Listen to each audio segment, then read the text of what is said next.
नमस्कार दोस्तों, आपके अपने चैनल PYQ स्पेशल में आपका फिर से स्वागत है।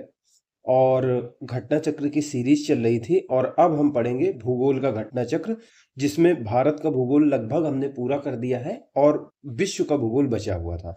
तो आज से हम शुरुआत करेंगे विश्व का भूगोल और इसको जल्दी से जल्दी पूरा करने की कोशिश करेंगे। और विश्व के भूगोल में हम सारी चीज़ों को पढ़ेंगे, एक एक करके देखेंगे हम क्या क्या पढ़ेंगे इसमें। पहले तो सबसे पहला जो हमारा चैप्टर है वो है ब्रह्मांड के बारे में, कि ब्रह्मांड की उत्पत्ति कैसे हुई थी, इन सभी के बारे में, सौर मंडल। तो सामान्य अवधारणा सबसे पहला इसमें टॉपिक है। इसमें पढ़ेंगे हम कि ब्रह्मांड किस प्रकार से उत्पन्न हुआ था। इसमें अलग अलग लोगों ने अलग अलग सिद्धांत दिए हैं। फिर अपने सौर मंडल के बारे में पढ़ेंगे, सूर्य के बारे में, बुध, शुक्र, पृथ्वी, मंगल, बृहस्पति, शनि, अरुण, वरुण, प्लेटो, चंद्रमा, क्षुद्र ग्रह, धूमकेतु, उल्का, इनके सब के बारे में, यानी पूरे ब्रह्मांड के बारे में सबसे पहला जो टॉपिक है वही है ब्रह्मांड के बारे में। फिर ब्रह्मांड से हम निकल के आ जाएंगे अपनी पृथ्वी में। अब पृथ्वी की चीज़ों के बारे में पढ़ेंगे कि अक्षांश क्या है, देशांतर क्या है, भूमध्य रेखा क्या है, कर्क रेखा, मकर रेखा क्या होती है, दिन और रात कैसे होता है, पृथ्वी कैसे बनी थी, उत्पत्ति उत्पत्ति क्या थी, और भूगर्भिक इतिहास क्या है, जो हमारी भूमि के अंदर यानी पृथ्वी के अंदर अंदर क्या क्या चीज़ें चल रही हैं, ये कैसे हुआ। फिर अलग अलग प्रकार की जो चट्टानें पाई जाती हैं उसके बारे में, ज्वालामुखी के बारे में, भूकंप, महाद्वीप, विश्व की प्रमुख प्रमुख पर्वत श्रेणियों के बारे में, पठार, घाटियां, शुष्क मरुस्थल प्रदेश, घास के मैदान, विश्व के देश, उनकी राजधानियां, विश्व के देश और उनकी अलग अलग देशों से कौन कौन सी सीमाएं बनती हैं उस वो देखेंगे। फिर अधीन क्षेत्र देखेंगे, जैसे होता नहीं कि जैसे कोई देश है और उसके अधीन कोई क्षेत्र है, जैसे डेनमार्क है तो डेनमार्क के अधीन कौन सा क्षेत्र आता है, ग्रीनलैंड आता है। तो ऐसे ही देशों के बारे में पढ़ेंगे, जैसे डियागो गार्सिया पे ब्रिटेन का कब्जा है, तो वैसे ही अधीन क्षेत्रों के बात करेंगे। फिर कुछ स्थल रुद्ध देश देखेंगे, यानी जो चारों तरफ से स्थल से घिरे होते हैं, समुद्र से उनका कहीं कुछ छूता नहीं है देश। ठीक है, देशों के पुराने नाम, नए नाम, ये सब देखेंगे। अंतर्राष्ट्रीय सीमाएं देखेंगे, देशों की राजधानियां, विश्व के प्रमुख प्रमुख नगर देखेंगे, भौगोलिक उपनाम देखेंगे, जलमंडल देखेंगे, विश्व के प्रमुख महासागर, महासागरीय धाराएं क्या होती हैं, उनमें लवणता, ज्वार भाटा, अलग अलग जगह पे महासागरीय खाई होती है, बहुत सारी बड़ी बड़ी जो गहरी गहरी, जैसे टाइटेनिक जहाँ पे डूबा था तो वो खाई में ही डूब गया था, प्रशांत महासागर में थी। फिर विश्व की बहुत जो नदियां हैं अलग अलग प्रकार की, जैसे हमारे यहाँ पे गंगा हो गई, सिंध हो गई, चीन में हो गई, इसी तरह वांगो नदी हो गई। तो अलग अलग जगह में जो नदियां हैं उनके बारे में, फिर उन नदियों के किनारे स्थित नगरों के बारे में, नदियों से कौन कौन से स्थल रूप बनते हैं उसके बारे में, फिर आइलैंड यानी द्वीपों के बारे में, झील के बारे में, प्रपात यानी कि जो वाटरफॉल होते हैं, झरने होते हैं, उनके बारे में, जल डमरू मध्य के बारे में, नहरों के बारे में, विश्व के प्रमुख बांध, प्रवाल भित्ति, वायुमंडल के बारे में, वायुमंडल के अंदर एंट्री कर लेंगे अब, सूर्य तप, तापमान, चक्रवात के बारे में। ठीक है, आर्द्रता, वायुदाब, बादल, हवाएं, स्थानीय पवने, ये पढ़ेंगे। फिर आ जाएंगे वनों के बारे में पढ़ेंगे, 43वां नंबर चैप्टर। फिर विश्व की जलवायु, मृदा, प्रजातियां, जातियां, भाषाएं, आर्थिक भूगोल, कृषि और पशुपालन, खनिज, नगर उद्योग, परिवहन, पत्तन, मानचित्रण और इस तरह से विविध। तो आपने कई चीजें ऐसी देखी होगी कि भारत के भूगोल में भी वही टॉपिक है, जैसे प्रजातियां भारत के भूगोल में भी हमने पढ़ा, भाषाएं भारत के भूगोल में भी पढ़ी और आर्थिक भूगोल भी भारत के भूगोल में पढ़ी। लेकिन जो भारत के भूगोल में हमने चीज़ें, सारी चीज़ें पढ़ी थी, चक्रवात, ये सारी चीज़ें पढ़ी थी, तो ये केवल भारत के संदर्भ में पढ़ी थी। यहाँ पे जो चीज़ें हम पढ़ेंगे वो पूरे विश्व के संदर्भ में पढ़ेंगे। तो इस तरह से हम सारी चीज़ों को एक एक करके कवर करेंगे। तो सबसे पहला जो हमारा टॉपिक है ब्रह्मांड। तो ब्रह्मांड का सबसे पहला जो टॉपिक है वो है सामान्य अवधारणा के बारे में। इसको शुरू करते हैं हम आज ही से। अवधारणा क्या होती है कि जैसे इसी को सबसे पहले शुरू करते हैं। तो चलिए सबसे पहले इसका नोट्स देखते हैं, वहीं पे पहुंचते हैं जहां पर ये है, और फिर इसके क्वेश्चन आंसर देखेंगे। तो देखिए दोस्तों, ये विश्व का भूगोल है और विश्व के भूगोल में सबसे पहला जो टॉपिक है वो क्या है, ब्रह्मांड के बारे में। तो ब्रह्मांड की सामान्य अवधारणा, तो इसमें क्या है, सबसे पहले चीज एक कहानी समझेंगे तब समझ में आएगा कि जैसे समझिए कि ब्रह्मांड की उत्पत्ति कैसे हुई। तो ये सामान्य अवधारणा होती है। जैसे आपने देखा होगा जो हमारे धार्मिक लोग होते हैं, जैसे ईसाई धर्म हो गया, हिंदू धर्म हो गया, इस्लाम हो गया, इसमें अलग अलग लोग, धार्मिक लोग, अलग अलग किताबों में लिखा हुआ है। हिंदू धर्म में कहते हैं कि हमारी ब्रह्मा ने बनाया है, और विष्णु पालते हैं, महेश क्या करते हैं, इसको संहार करते हैं, मतलब ऐसे पृथ्वी चल रही है।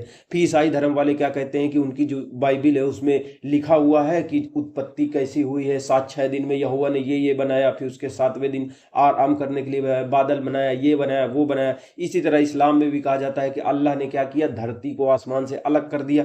तो ये क्या होते हैं, जो एक तरफ धर्म वाले अवधारणा देते हैं बहुत सारे, तो इसी तरीके से मतलब धरती कैसे बनी, ये पूरी कायनात की रचना कैसे हुई, सृष्टि कैसे हुई, तो वैज्ञानिक भी इस संबंध में बहुत सारे अपनी कॉन्सेप्ट दिए हैं, बहुत सारी चीजें दिए हैं। लेकिन जो वैज्ञानिक देंगे, ठीक है, और वैज्ञानिक देंगे और जो धार्मिक लोग देंगे, इसमें अंतर होता है। दोनों गप ही गप है, दोनों मतलब कहने का मतलब केवल अनुमान लगा रहे हैं चीजों का, कोई सबूत नहीं है कि ऐसा ही होता है। कुछ हल्के से लक्षण मिलते हैं लेकिन पूरा पुख्ता सबूत किसी के पास नहीं है, ठीक है। तो होता क्या है कि जो धार्मिक लोग होते हैं वो जब कोई बात कहते हैं तो वो किताब से कहते हैं। जैसे उनकी कोई किताब है, जैसे हिंदू धर्म की कोई किताब हो गई, कोई पुराण हो गया, गीता हो गई, मुसलमान अपने कुरान से कहेंगे, जो ईसाई होंगे अपनी बाइबिल से कहेंगे, इसी तरह अन्य धर्म के लोग कहेंगे। उनको ये मतलब नहीं है कि धरती में रोशनी कहाँ से आ रही है, क्या हो रहा है, धरती की इसके नियम क्या होते हैं, फिजिक्स के रियल में ऐसा हो रहा है कि नहीं हो रहा है। वो क्या होंगे, जहाँ लिखा है तो उसी को मान लेंगे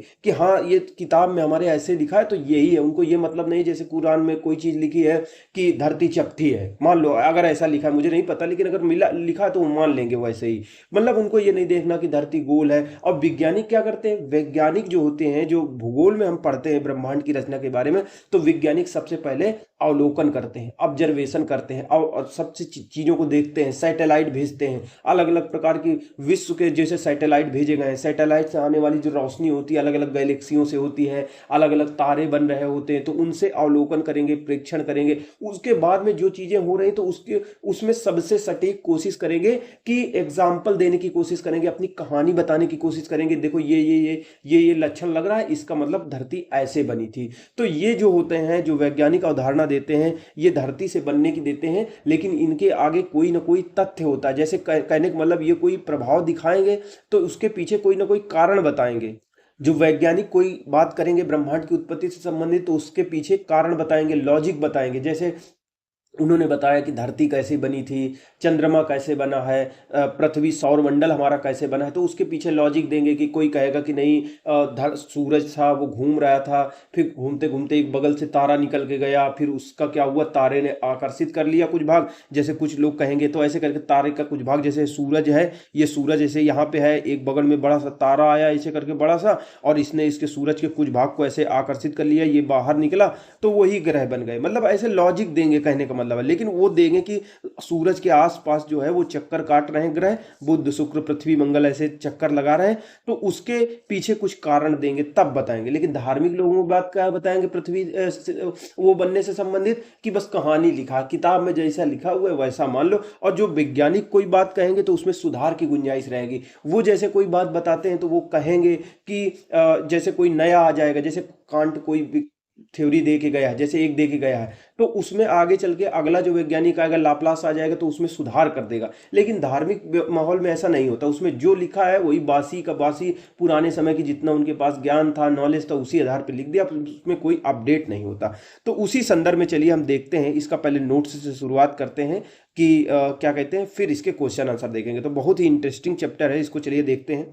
तो ग्रहों की उत्पत्ति से के संबंध में सर्वप्रथम कह रहा है, संभवतः सर्वप्रथम तर्कपूर्ण परिकल्पना का प्रतिपादन फ्रांसीसी वैज्ञानिक काम्टे दी बफन ने 1749 में किया था। तो सबसे पहले वैज्ञानिक तरीके से, जैसे वैज्ञानिक भाई हमारी कायनात, हमारी दुनिया कैसे बनी, तो हमेशा से ये एक बहुत बड़ा प्रश्न रहा है और आज भी बहुत बड़ा प्रश्न है। तो हमेशा से इसके अनुमान लोग लगाते रहे, वैज्ञानिक लगाते रहे। तो पहला जो तर्कपूर्ण परिकल्पना है, हाइपोथेसिस दिया था, किसने दिया था, फ्रांसीसी वैज्ञानिक थे काम्टे दी बफन ने 1749 में दिए थे। फिर उसके बाद में जर्मन दार्शनिक हुई, जर्मनी के इमैनुअल कांट थे। उन्होंने 1754 से 55 के बीच में ग्रहों की उत्पत्ति से संबंधित वायव्य राशि परिकल्पना का परिपालन किया। इसको बाद में 96 में गणितज्ञ एक पियरे साइमन लाप्लास, इन्होंने संशोधित कर दिया। यह सिद्धांत निहारिका परिकल्पना के नाम से जाना जाता है। यानी पहले काम्टे द बफन ने सबसे पहले दिया, फिर इमैनुअल कांट ने दिया। कांट ने कौन सा सिद्धांत दिया, ग्रहों की उत्पत्ति कैसे हुई है, वायव्य राशि परिकल्पना, यानी सबसे पहले धूल थी, वायु की जैसे थी, गैस थी, धूल धक्कड़ था, इनमें आकर्षण बल लगा, ये आपस में चिपकते चले गए, फिर एक ग्रह बन गया, अंदर इतना ज्यादा दबाव बढ़ा कि फिर अंदर के जो पदार्थ थे वो एक दूसरे से जुड़ते चले गए, गर्मी बनती चली गई। जैसे आप किसी चीज को दबाओगे, बहुत ज्यादा मात्रा में दबा दोगे तो गर्मी नहीं बन जाती, तो ये ऐसे कहते हैं कांट वायव्य राशि संकल्पना की, कि वायु थी, धूल धक्कड़ था, अंतरिक्ष में कहीं पर था, वो बहुत ज्यादा क्या था, घूम रहा था, घूमने के बाद में आपस में जम गया, मतलब इकट्ठा हो गया, फिर सूरज जैसे तारा जैसा कोई चीज बन गई, क्योंकि पदार्थ जो थे वो दबने लगे, तो दबने पे उष्मा बन गई, जो परमाणु के नाभिक थे वो भी, जो इलेक्ट्रॉन थे वो प्रोटॉन में जाके चिपकने लगे, तो इससे ऊर्जा बनी, और इससे आगे चल के क्या बना, इसी से तारे बने, फिर तारे से क्या कहते हैं, ग्रह बने। तो ऐसे करके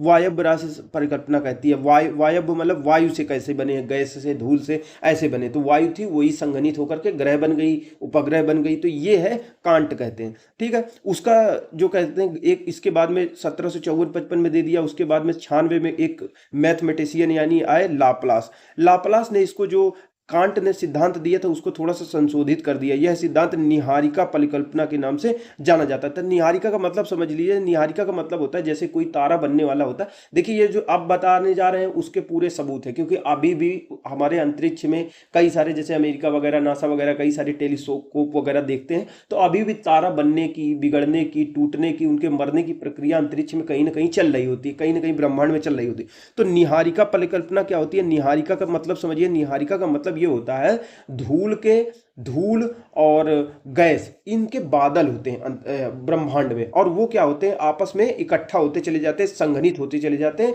उससे क्या होता है, ग्रह बनते हैं, उपग्रह बनते हैं, संघनित होते हैं, बहुत ज्यादा संघनित होते हैं तो तारे बन जाते हैं। तो निहारिका परिकल्पना ये कहती है। ठीक है, अगला अगर बात करें तो ग्रहों की उत्पत्ति में भाग लेने वाले तारों की संख्या के आधार पर वैज्ञानिकों ने दो वर्गों में मतलब बांटा जा सकता है। जो जैसे कहने का मतलब है कि ग्रहों की, उपग्रहों की, यानी हमारे सौर मंडल में जो ग्रह हैं, उपग्रह हैं, उनकी कैसे उत्पत्ति हुई, तो अलग अलग लोग अलग अलग तरीके के सिद्धांत देते हैं। तो कुछ वैज्ञानिक ऐसे कहते हैं कि एक तारा है ना, एक तारे की कहानी कहते हैं। कुछ वैज्ञानिक होते हैं द्वि तारे के जरिए अपनी कहानी बताते हैं। तो एक तारा वाले क्या कहते हैं कि पहले क्या था, धूल धक्कड़ था, गैस था, वही संघनित होकर के ग्रह बन गए बहुत सारे। ठीक है, द्वितारक वाले क्या कहते हैं, द्वितारक वाले कहते हैं, द्वितारक वाली कौन सी कहानी बताते हैं, द्वितारक यानी द्वैतवादी। द्वैतवादी का मतलब ये तो द्वि मतलब द्वैत, तो द्वैत वाले कहते हैं कि पहले एक तारा था ऐसे करके, एक बड़ा सा तारा ऐसे करके इसके पास से जैसे गुजरा, तो इसका जो सूरज था, सूरज के आसपास से, मतलब हमारे सौर मंडल का कैसे जन्म हुआ इनके ग्रहों का, तो ये तारा तेजी से जैसे निकला, तो ये बड़ा था, इसका आकर्षण बल ज्यादा था, तो इसका कुछ जो मटेरियल था वो ऐसे निकल के हवा में आ गया। ठीक है, और वही उसके आसपास ऐसे करके नाचने लगा, और नाचते नाचते ये इसकी जो आकृति हो गई वो गोल हो गई, और यही ग्रहों के रूप में परिवर्तित हो गया। तो द्वितारा वाले जो संकल्पना होते हैं, यानी जैसे हमारे ग्रहों, उपग्रहों की, हमारे सौर मंडल की उत्पत्ति कैसे हुई, तो कुछ वैज्ञानिक होते हैं एक तारा के माध्यम से कहानी बताते हैं, कुछ वैज्ञानिक द्वितारा के माध्यम से कहानी बताते हैं। जो एक तारा के माध्यम से कहानी बताते हैं उनको एक तारक या अद्वैतवादी संकल्पना कहते हैं, मोनिस्टिक कॉन्सेप्ट कहते हैं। और जो द्वितारा वाली, द्वितारा के माध्यम से बताते हैं उनको द्वैतवादी संकल्पना उनको कहा जाता है। अब पहला पढ़ते हैं जो एक तारा वाली संकल्पना है, जिसको अद्वैतवादी संकल्पना कहते हैं। अद्वैतवादी संकल्पना के अंतर्गत कांट की वायव्य राशि संकल्पना तथा लाप्लास की निहारिका परिकल्पना सबसे अधिक फेमस है। तो हमने अभी देखा ना कांट वाला सिद्धांत, फिर लाप्लास ने उसमें क्या संशोधन किया था ये बताया। तो जो अद्वैतवादी है उसके माध्यम से कौन है अद्वैतवादी में, यानी अद्वैत यानी एक ही तारे से, एक ही चीज से हमारा पूरा सौर मंडल बना है, ग्रह उपग्रह सब बने हैं। तो ये है, कांट ने इसको दिया था, कांट की वायव्य राशि संकल्पना यानी वायु के द्वारा सबसे पहले हुआ, और लाप्लास की निहारिका सिद्धांत है।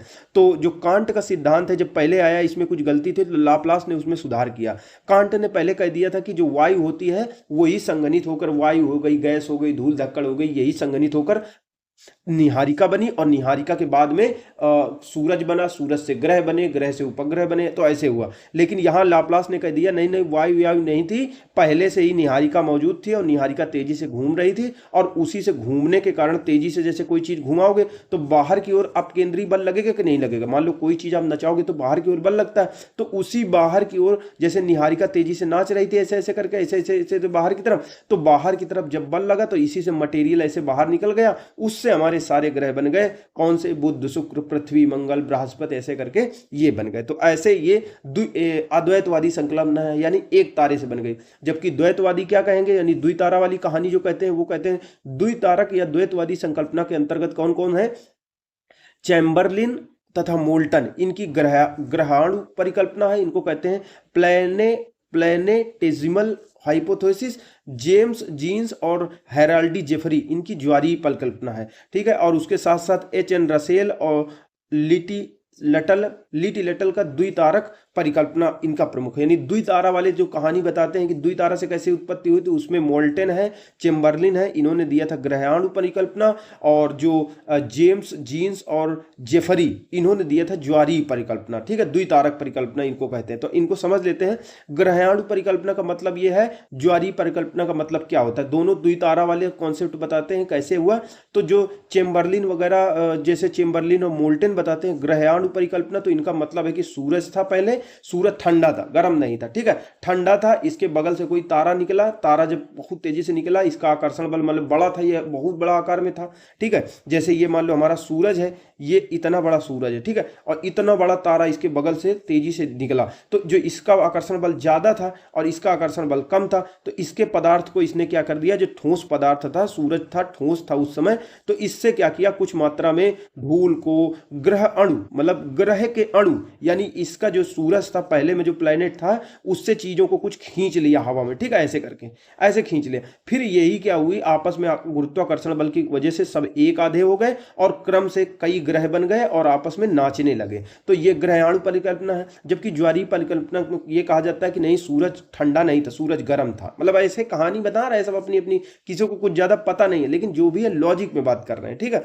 तो जबकि द्वितारक में ज्वारीय परिकल्पना वो क्या कह रहे हैं कि देखो, सूरज गर्म था, ज्वाला की जैसे यहाँ पे ज्वाला निकल रही थी, जब सूरज यहाँ पे दूसरा तारा इसके पास से निकला बड़ा सा, तो क्या हुआ, इससे एक ज्वारीय परिकल्पना का मतलब बहुत बड़ा ज्वार, लावा निकला। लावा निकलने के बाद में वो फिलामेंट की तरह था, ऐसे था। ठीक है। यानी बीच में मोटा था और किनारे पतला था। जैसे कहने का मतलब है, जैसे ये सूरज है, मान लो उस समय ऐसे था, अब इससे एक फिलामेंट के जैसे ऐसे करके ऐसे निकला। ठीक है। ये ऐसे करके निकल आया, अब ये टूट के ऐसे करके, जैसे ये है, ठीक है, ऐसे करके टूट, ऐसे था। अब ये क्या हुआ, जब फिलामेंट के रूप में टूट गया, अब यही टूट गया कई भागों में, ऐसे करके यही टूट गया और नाचने लगे। तो इसीलिए बीच में मोटा था, इसीलिए देखो बृहस्पति लंबा चौड़ा ग्रह है, फिर बुध है, फिर शुक्र है, पृथ्वी, ऐसे करके मतलब कहानी दी जाती है। तो ये हो गए द्वैतवादी संकल्पना, अद्वैतवादी संकल्पना, जिसके माध्यम से हमारा जो सौर मंडल बना है, जो हमारी संरचना सृष्टि बनी है, उसकी व्याख्या करने की कोशिश इनके द्वारा की गई है। इनको वैज्ञानिक इसलिए कहा जाता है क्योंकि पहले क्या करते हैं, जो अंतरिक्ष में चीजें हो रही हैं, जो घटनाएं दिख रही हैं, उनका अवलोकन करते हैं। जो सैटेलाइट से जो फोटो आती हैं, प्रकाश आता है, रेडिएशंस होता है, उनके द्वारा मतलब व्याख्या करके बताते हैं कोई बात जैसे हो गया, और उसमें सुधार की भी संभावना रहती है। इसीलिए इनको वैज्ञानिक कहते हैं, क्योंकि विशेष ज्ञान होता है, इनमें सुधार की संभावना होती है। जैसे ही नया कोई रिसर्च पता चलेगा तो इसमें सुधार कर दिया जाएगा। लेकिन धर्म वाला इसलिए नहीं माना जाता क्योंकि वो बिल्कुल किताब में, वो अंतरिक्ष में नहीं देखते क्या हो रहा है, लिख रहे हैं अंतरिक्ष के बारे में, सौर मंडल के बारे में, लेकिन कहेंगे हमारी किताब में लिखा हुआ है, तो इसीलिए वो बासी हो जाता है ज्ञान, इसीलिए उसको माना नहीं जाता। क्योंकि उसका जो सही चीज होती है, जो वास्तविकता होती है, उससे दूर दूर तक उसका बहुत कम लेना देना होता है या नहीं ही लेना देना होता है। अगला जो हम पॉइंट की बात करें, तो इसके बाद में देखो ये संकल्पना चल गई। ठीक है। उसके बाद में एक संकल्पना आई जिसको कहते हैं ब्रह्मांड की उत्पत्ति संबंधित, एक कहते हैं महाविस्फोट सिद्धांत कहा जाता है। महाविस्फोट सिद्धांत का मतलब जिसको कहते हैं बिग बैंग थ्योरी। तो जो ऊपर के सिद्धांत थे, जैसे हमने देखा जो ऊपर के हमारे सिद्धांत हैं, इनके बारे में जैसे कि पढ़ रहे हैं हम, ये ऊपर के सिद्धांत जैसे एक तारा वाली संकल्पना, द्वि तारा वाली, तो ये क्या बता रहे हैं, ये खाली हमारे सौर मंडल की उत्पत्ति, जो ग्रह उपग्रह की हो रही, वो कैसे बता रहे हैं। लेकिन आगे चल के जो लेमेंतेयर एक लेके आए, ये पादरी थे। वास्तव में ये चर्च में, कैथोलिक धर्म में ये पादरी हुआ करते थे, लेकिन इन्होंने ठीक ठाक वैज्ञानिकता का मतलब वो किया, ऐसा नहीं कि अंधविश्वास में चलते रहे।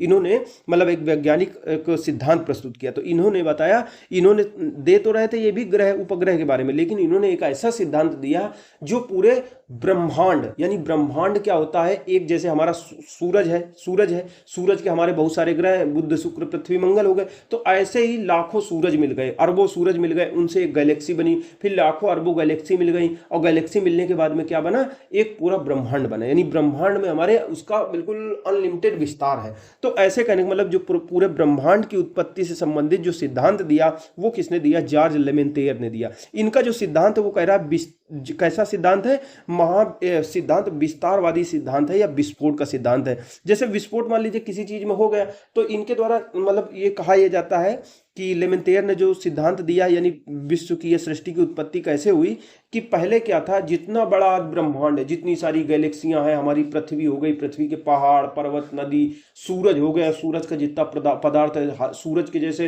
अरबों सूरज हो गए, फिर कई गैलेक्सियां हो गई, फिर अरबों गैलेक्सियां हो गई, तो उनका जो पदार्थ था प्रारंभ में कहा था एक पॉइंट पे संकेंद्रित था। मतलब ये कॉन्सेप्ट दिया जा रहा है, ऐसा बताया जा रहा है, एक जगह पे एक बिंदु पे था, और बिंदु पे इतना ज्यादा सिकुड़ता चला गया, सिकुड़ता चला गया, तो अचानक से भाई किसी चीज को दबाओगे तो दबाने की एक सीमा होगी, उसके बाद तो वो रिएक्शन करेगा ना, उसके बाद वो फैलेगा, जैसे स्प्रिंग को चाहे जितना दबा लो लेकिन उसके बाद वो फैलेगी। तो उसी तरीके से जो एक बिंदु पे, इसको कहते हैं सिंगुलरिटी, यानी सिंगल एक चीज थी पहले, जो 13.8 अरब साल पहले केवल एक बिंदु में पूरे ब्रह्मांड का पदार्थ उसी में मौजूद था, और इसमें आकर्षण गुरुत्वाकर्षण बल के कारण वो दबता चला जा रहा था, लेकिन उसकी एक सीमा होती, उसके बाद में उसमें विस्फोट हुआ। जब विस्फोट हुआ तो इसी से धूल धक्कड़ के रूप में पूरा पदार्थ जो मटेरियल का था वो सारा बाहर हो गया, और इतना विशाल हो गया, फैलता चला गया, उससे विशाल बड़े बड़े क्या हुए, धूल के गैस के बादल बने।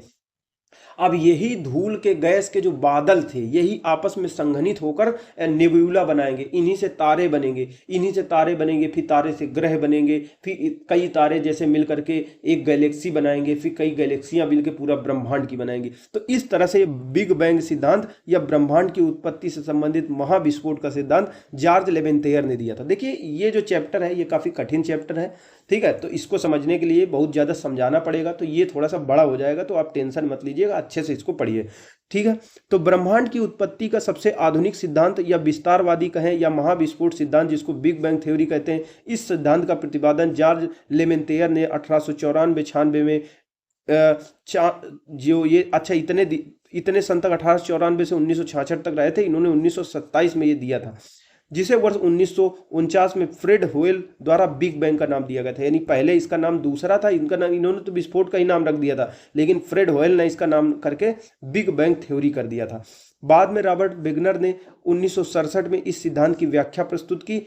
देखिए यही तो होता है, वैज्ञानिक जो चीज करते हैं उसमें सुधार की संभावना होगी, आगे कोई आएगा उसमें और सुधार करेगा, यानी मान लो आज भी अगर कोई चीज खोज हो जाएगी तो उसमें सुधार कर दिया जाएगा, ठीक है। तो इसमें क्या हुआ, रॉबर्ट वेगनर ने 1967 में इस सिद्धांत की व्याख्या प्रस्तुत की। वह अवस्था जब संपूर्ण ब्रह्मांड एक गर्म और सघन बिंदु पर आज से लगभग 13.8 से लेकर 13.7 से लेकर 13.8 अरब वर्ष पहले केंद्रित था। यानी इसकी व्याख्या सिद्धांत तो दे दिया है लेमेंतेयर ने, अब उसकी व्याख्या एक एक पॉइंट के बारे में कौन दे रहा है, वेगनर दे रहे हैं। वो कह रहा है आज से 13.7 या 13.8 अरब साल पहले, जब से पहले ब्रह्मांड बना था, तो उस समय पूर्व क्या था, केवल संपूर्ण जो ब्रह्मांड था, पूरा का पूरा ब्रह्मांड का जितना पदार्थ था वो एक ही गर्म और सघन बिंदु, जिसको सिंगुलरिटी कहा जाता है, उसी पर केंद्रित था, वही था। अत्यधिक संकेंद्रण, जब बहुत ज्यादा केंद्रण होता चला गया, पदार्थ एक जगह संघनित होता चला गया, इकट्ठा होता चला, इसके कारण उस बिंदु में जो सिंगुलरिटी का एक बिंदु था उसमें अचानक विस्फोट हुआ, जिसके पश्चात ब्रह्मांडीय पदार्थ जो थे, जो उस पॉइंट पे थे, उस बिंदु पे थे, चारों ओर फैलते चले गए, फैल गए विस्फोट के बाद में। यही पदार्थ ही विभिन्न गैलेक्सियों के रूप में सदृश होते हैं। गैलेक्सियों के अनंत समूह का सम्मिलित स्वरूप ही ब्रह्मांड कहलाता है, ठीक है। अवलोकनीय ब्रह्मांड में अनुमानतः 100 से 200 अरब गैलेक्सी हैं, और प्रत्येक गैलेक्सी में 100 अरब लगभग तारे हैं, ठीक है। यह संख्या, ये जो संख्या बताई जा रही, इससे अधिक भी हो सकती है। हमारी गैलेक्सी जिसमें हमारा सौर मंडल स्थित है उसे मंदाकिनी कहा जाता है, मंदाकिनी भी कहते हैं। जैसे आपने जब रात में कभी गांव में हम लोग सोते थे तो ऐसा सफेद सफेद दूध की तरह ऐसे रोशनी बहती थी, वही गैलेक्सी है, तो उसे मंदाकिनी, आकाशगंगा, मिल्की वे, दुग्ध मेखला भी कहा जाता है। हमारी आकाशगंगा में कितने, लगभग 100 से 400 अरब तारे हैं। जो गैलेक्सी होती है अनेक आकार प्रकार के दृश्य होते हैं, जैसे अंडाकार भी हो सकती है, सर्पिलाकार हो सकती है, जैसे हमारी वाली सर्पिलाकार है, अनियमित आकार की हो सकती है। तो एक बार की चित्र देख लेते हैं कि ये जो महाविस्फोट सिद्धांत की हम बात कर रहे थे ये कैसे हुआ था। तो चलिए इसको देखते हैं। देखिए ये जो बिग बैंग थ्योरी है, इसमें ये कहा जाता है बिग बैंग थ्योरी में कि देखिए प्रारंभ में क्या था, एक ही बिंदु पर सारी चीजें थी, सब कुछ पूरे ब्रह्मांड का जो वो था एक ही जगह पे था। अब उसमें अचानक से विस्फोट होगा, तो विस्फोट होगा तो जो प्रोटॉन होंगे, जो उस पदार्थ में प्रोटॉन होंगे, न्यूट्रॉन होंगे, इलेक्ट्रॉन होंगे, वो सब फैलेंगे। ऐसे देखिए दूर दूर जा रहे हैं, दूर दूर जा रहे हैं, ठीक है। अब यहाँ पे क्या हुआ, बिल्कुल धूल गैस के बादल बने हुए हैं, ठीक है। ये धूल धक्कड़ बना हुआ है, गैस बस चारों तरफ इतना तेज विस्फोट हुआ है कि धूल गैस के बादल बन गए। तो गैस के बादल जब बन गए तो इनमें दूर दूर चला गया। अब उनमें लेकिन आकर्षण बल है, गुरुत्वाकर्षण के कारण फिर ये आपस में एक साथ आना चालू होंगे। फिर इससे क्या बनेंगे, तारे, देखो तारे बनेंगे, फिर बहुत सारे तारे बनेंगे तो गैलेक्सियां बन जाएंगी। ये देखो गैलेक्सी हैं बहुत सारी, ठीक है। अब ये देखिए, ये कहने का मतलब ऐसे करके तारे बन गए, ये गैलेक्सियां हो गई। एक गैलेक्सी में कितने सारे तारे हैं, तो ऐसे करके असंख्य गैलेक्सियां और असंख्य गैलेक्सियों में असंख्य तारे, ऐसे करके जो आज की गैलेक्सी है वो हमारी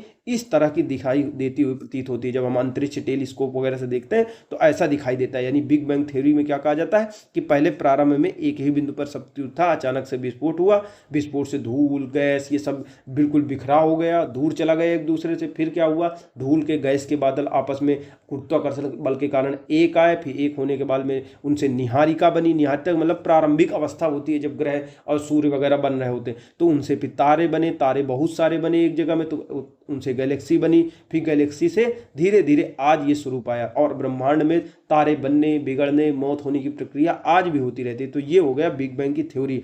और अगर बात करें तो गैलेक्सी जो होती हैं, तो गैलेक्सी कई तरीके की होती हैं। जैसे देखो ये स्पाइरल गैलेक्सी हो गई, यानी सर्पिलाकार गैलेक्सी हो गई, ऐसी, ठीक है, ऐसी होती है। देखो हमारी गैलेक्सी वाली ये इरेगुलर मतलब अनंत अजीब प्रकार की गैलेक्सी हो सकती है। जो आयरन मैन की मूवी होती है ना मार्वल वाली, उसमें बहुत ये सब दिखाया जाता है। जो हमारी galaxy, our home galaxy Milky Way है। देखिए ये ऐसे आपने देखा होगा, जब रात में कभी सोए जाए तो ऐसे ये वाली लाइन जरूर एक ना आधी आपको एक आधी ऐसे देखे होंगे, तो ये है, ठीक है। तो इस प्रकार की होती है गैलेक्सी, ठीक है। तो चलिए देखते हैं, नोट्स आगे पढ़ते हैं तब समझ में आएगा। आगे अगर बात करें तो एंड्रोमीडा हमारी आकाशगंगा के सबसे निकटतम की बड़ी आकाशगंगा है। यानी हमारी आकाशगंगा है, उसमें हमारा सूर्य है, हमारे सूर्य जैसे लाखों करोड़ों अरबों सूर्य हैं, तो वो एक गैलेक्सी है। और गैलेक्सी की जैसी दूसरी गैलेक्सी, जैसे हमारी जो गैलेक्सी उसकी जैसी दूसरी गैलेक्सी जो हमारे सबसे पास है, उसका नाम है एंड्रोमीडा। एंड्रोमीडा हमारी आकाशगंगा की सबसे निकट की बड़ी आकाशगंगा है। यह हमारी आकाशगंगा से लगभग 2.5 मिलियन प्रकाश वर्ष दूर है। इसे मेसियर भी कहा जाता है, एंड्रोमीडा को मेसियर भी कहा जाता है। आगे बात करें तो हमने जो अवलोकन किया, जो अपने अंतरिक्ष के टेलीस्कोप वगैरह भेजे, उनके आधार पर कुछ निष्कर्ष निकाले।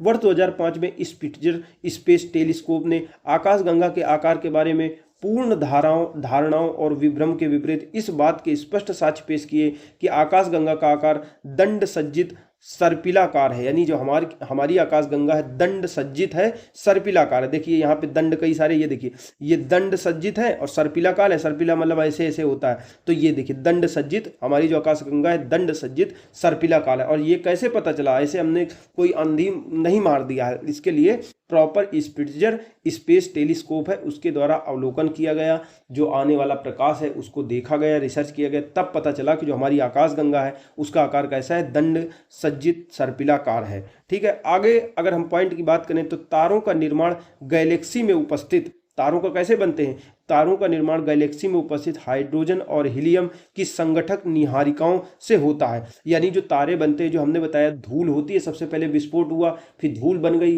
गैस बन गई, फिर ये क्या हुआ, जो धूल गैस वाली संरचना होती है उसको कहते हैं निहारिका या नेबुला। अब इसी में गुरुत्वाकर्षण के कारण आकर्षण होगा तो हाइड्रोजन हीलियम इनका सभी का संघनन होता चला जाएगा, उससे बनेंगे तारे, ठीक है। तारे की अभी पूरी संरचना, तारे कैसे बनते हैं, कितने प्रकार के तारे बनते हैं और किसमें क्या विस्फोट होता है, रेड जाइंट कौन सा बनता है, सुपरनोवा, सब आगे पढ़ेंगे, अभी नॉर्मल से पढ़ लेते हैं। गुरुत्वाकर्षण बल से गैस और जो गुरुत्वाकर्षण बल से गैस एवं धूल के बादलों का गोले के आकार में संगठन होने लगा, यानी एकत्रीकरण होने लगा गुरुत्वाकर्षण बल के। गति, उच्च ताप, यानी जो निहारिका थी, जो धूल गैस के बादल थे वो तेजी से घूम रहे थे, उनका ताप धीरे धीरे बढ़ रहा था क्योंकि उनका जो सारा पदार्थ था वो एक दूसरे के समीप आ रहा था, एक दूसरे को दबा रहा था, संघनित हो रहा था। संलयन अभिक्रिया एक तारे के निर्माण के कारक होते हैं। यानी तारे का निर्माण कैसे होता है? गुरुत्वाकर्षण के कारण गैस और धूल के बादल गोलाकार संरचना में मतलब इकट्ठे हो जाते हैं, संगठित हो जाते हैं, फिर उनमें गति होती रहती है, ताप बढ़ता रहता है, फिर नाभिकीय संलयन की प्रक्रिया होती है। एक होती है नाभिकीय विखंडन, एक होती है नाभिकीय संलयन। तो नाभिकीय संलयन का मतलब होता है जब दो पदार्थ मिल करके संलयित होकर के, विखंडन का मतलब होता है टूटना, संलयन का मतलब होता है जुड़ना। तो दो पदार्थ मिलकर एक भारी पदार्थ बड़ा सा बना लेते हैं तो उसको कहते हैं नाभिकीय संलयन। जैसे सूर्य वगैरह में क्या हो रहा है, जैसे हाइड्रोजन है तो हाइड्रोजन मिलके हीलियम बना रहे हैं, ठीक है। हाइड्रोजन का परमाणु क्रमांक कम होता है, हीलियम का ज्यादा होता है, तो एक दो हल्के या भारी परमाणु मिलकर के एक भारी परमाणु का बनाते हैं, उसको कहते हैं नाभिकीय संलयन। तो यही प्रक्रिया हो रही है और इस प्रक्रिया में जब दो हल्के परमाणु मिलकर के एक भारी नाभिक को बनाते हैं, एक भारी पदार्थ को बनाते हैं, तो उसके साथ में भारी मात्रा में ऊर्जा निर्मुक्त होती है या उत्पन्न होती है। और वही ऊर्जा जैसे हाइड्रोजन जो ईंधन मौजूद है हमारे सूरज में, उससे हीलियम में परिवर्तित हो रही है और उसी की वजह से बड़े पैमाने पर ऊर्जा निकल रही है।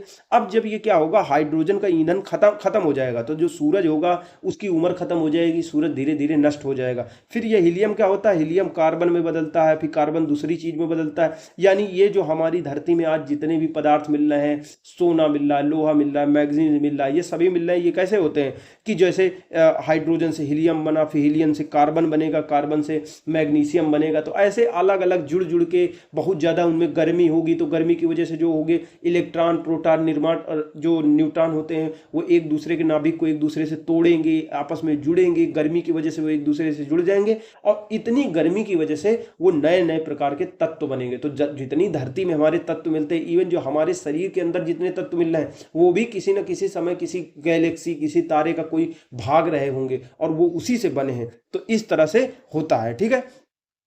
तो आगे हम देखते हैं कि इससे क्या हुआ, गुरुत्वाकर्षण बल्कि एक तारे का निर्माण हुआ। तारे के विकास क्रम में सर्वप्रथम प्रारंभिक अवस्था जो होती है, तारा सबसे पहले बन रहा होता है, मतलब तारे में चमक ना हो, खाली तारे में जो गैस और धूल के बादल हो वो एक दूसरे से गुरुत्वाकर्षण बल के कारण संगठित हो रहे हों, तो जो पहली ठोस अवस्था बनती है उसको कहते हैं प्रोटो स्टार। यानी इस समय तक तारा जैसे तवा होता है, आप उसमें रख दो उसको गैस में तो गर्म हो जाएगा, लेकिन वो लाल नहीं होगा, वो एनर्जी छोड़ना नहीं चालू करेगा, वो चमकना चालू नहीं होगा, खाली वो रोशनी नहीं देगा, वो खाली गर्म खूब हो जाएगा, काला काला दिखेगा। तो सर्वप्रथम क्या होता है, तारे के विकास के क्रम में सर्वप्रथम जो प्रारंभिक अवस्था होती है उसको प्रोटो स्टार होता है। प्रोटो स्टार ही सबसे पहले बनता है, आद्य तारा जिसको कहते हैं। तत्पश्चात तारा विकास की मुख्य अवस्था यानी मेन सीक्वेंस में प्रवेश करता है, यानी प्रोटो स्टार होता है, फिर बाद में जवान होता है। जैसे बच्चा छोटा होता है फिर जवान होता है, तो इसी प्रकार से तारा भी होता है। अगला अगर पॉइंट करें तो सूर्य के आकार का तारा इस अवस्था में 9 से 10 बिलियन वर्ष तक रहता है। यानी अगर सूर्य के आकार के जाने कितने तारे हैं, सूर्य से छोटे भी होते हैं और सूर्य के आकार से बहुत बड़े बड़े भी तारे होते हैं, बहुत बड़े बड़े तारे होते हैं। तो जो सूर्य के आकार का तारा होता है वो कितना मेन अवस्था में रहता है, मेन सीक्वेंस में यानी अपनी विकसित अवस्था में रहता है, 9 से 10 बिलियन वर्ष तक रहता है। यानी कि हमारे जो सूरज की उम्र है वो भी लगभग 9 से 10 बिलियन वर्ष है। इसके बाद सूरज हमारा खत्म हो जाएगा, ठीक है। इसके पश्चात तारे का जो हाइड्रोजन होता है, जो ईंधन होता है, वो विनष्ट हो जाता है, होने लगता है और वह मृत्यु की ओर अग्रसर हो जाता है। किसी तारे की जीवन अवधि उसके आकार पर निर्भर करती है। तारा जितना बड़ा होता जाएगा जीवन की अवधि उतनी कम होती जाएगी। सूर्य से 100 गुना या अधिक बड़े तारे जिसकी सतह का तापमान 30,000 केल्विन से अधिक होता है की अवधि सिर्फ कुछ मिलियन वर्ष की होती है। विकास की मुख्य अवस्था से निकलकर तारा एक वृद्धा अवस्था की ओर अग्रसर हो जाता है। अब ये तारे की उत्पत्ति के बारे में पढ़ रहे हैं, जिसमें उसकी बाहरी सतह फैलती है, वह ठंडा होता है, उसकी चमक कम होती है। तो जैसे तारा बना तो प्रारंभ में क्या होगा, उसके अंदर ईंधन होगा, हाइड्रोजन हीलियम में परिवर्तित हो रहा है, लेकिन धीरे धीरे क्या होगा, जैसे आपने पढ़ा होगा जब चीज गर्म रहती है तो फैलती है, ठंडी होती है तो सिकुड़ती है। तो जब ईंधन इसका खत्म होने लगेगा, ठीक है, तो जैसे ये सूरज है इतना बड़ा मतलब तारा है, अब तारा ने क्या कर दिया, अपनी पूरी जो हाइड्रोजन थी वो जला दी, खत्म हो गया, ईंधन हीलियम में परिवर्तित हो गया। अब इसके अंदर ईंधन बचा नहीं, तो क्या होगा, ये जैसे गर्म था अभी तक ऊर्जा निकल रही थी, हाइड्रोजन से हीलियम बदल रहा था तो ऊर्जा निकल, अब एकाएक इसकी ऊर्जा खत्म होनी चली हो जाएगी, तो ये सिकुड़ना चालू चालू कर देगा, बहुत ज़्यादा अंदर की ओर होना चालू कर देगा। तो जो बाहरी रहती है, पहले फैला रहता है, फिर बाद में क्या होता है, अचानक से सिकुड़ता है। तो जो अंदर वाला भाग होता है वो ठोस ऐसे करके ऐसे अंदर की तरफ सिकुड़ जाता है, और बाहरी भाग जो होता है वो अंतरिक्ष में ही टूट करके ब्लास्ट हो जाता है। कुछ ऐसे होते हैं कि अंदर बाहर वाला भाग आसानी से, नॉर्मल तरीके से, कहने का मतलब जो छोटे आकार के तारे होते हैं तो उनका जो ऊपरी भाग होता है वो नॉर्मल तरीके से मतलब टूट के झर के चला जाता है, अंतरिक्ष में विलीन हो जाता है। लेकिन कुछ होते हैं बहुत बड़े तारे होते हैं तो उनका जो बाहरी भाग होता है एक विस्फोट के माध्यम से टूट जाता है और अंदर का भाग शेष बच जाता है। तो इसी से कई चीजें बनेंगी, जो आकार होगा इसी से न्यूट्रॉन तारा बनेगा, इसी से ड्वार्फ श्वेत वामन तारा बनेगा, इसी से ब्लैक होल बनेंगे। मतलब अलग अलग आकार के होंगे तो अलग अलग चीजें बनेंगे, जिसके बारे में हम देखेंगे। अभी इतना देखते हैं आगे, चलिए देखते हैं। हाँ, तो क्या होता है, वृद्धा अवस्था की ओर अग्रसर होता है, जिसमें उसकी बाहरी सतह फैलती है, वह ठंडा होता है, उसकी चमक, ठीक है, जब वो ठंडा होता है, जब उसका हाइड्रोजन खत्म हो जाता है तो उसकी चमक कम होती है। इस स्थिति को रक्त दानव या सुपर रक्त दानव कहा जाता है। यानी जब सबसे पहले हाइड्रोजन खत्म हो चुकी है, अब जैसे जैसे जो तारा जो सबसे ज्यादा ताप होगा वो नीले कलर का होगा। देखो गैस जो जलती है वो कैसी नीली नीली बलती है, क्योंकि इसका जलती है, क्योंकि इसका टेम्परेचर बहुत हाई होता है। जो लाल वाला तारा होता है, लाल जो चीज हो जाएगी, उसका टेम्परेचर कम होता है। सूरज शाम के समय देखो लाल दिखाई देता है, क्योंकि उस समय वो दूर चला गया होता है। तो दूर वाला जो कलर होता है, जो हल्की कम गर्मी वाला होता है, वो लाल होता है रोशनी। तो इसीलिए जब जो तारा होता है अपनी मृत्यु की अवस्था की तरफ जाता है, इसका पूरा ईंधन खत्म हो चुका है, अब वो धीरे धीरे ठंडा हो रहा है, तो कैसा हो जाएगा, वो लाल लाल बिल्कुल एक दानों की तरह दिखने लगेगा। इसीलिए जब वो ठंडा होता है उसकी चमक कम होती है, वो लाल लाल दिखता है। तो इस स्थिति को क्या कहते हैं, रक्त दानव या रेड जाइंट कहते हैं, सुपर रक्त दानव भी कहा जाता है।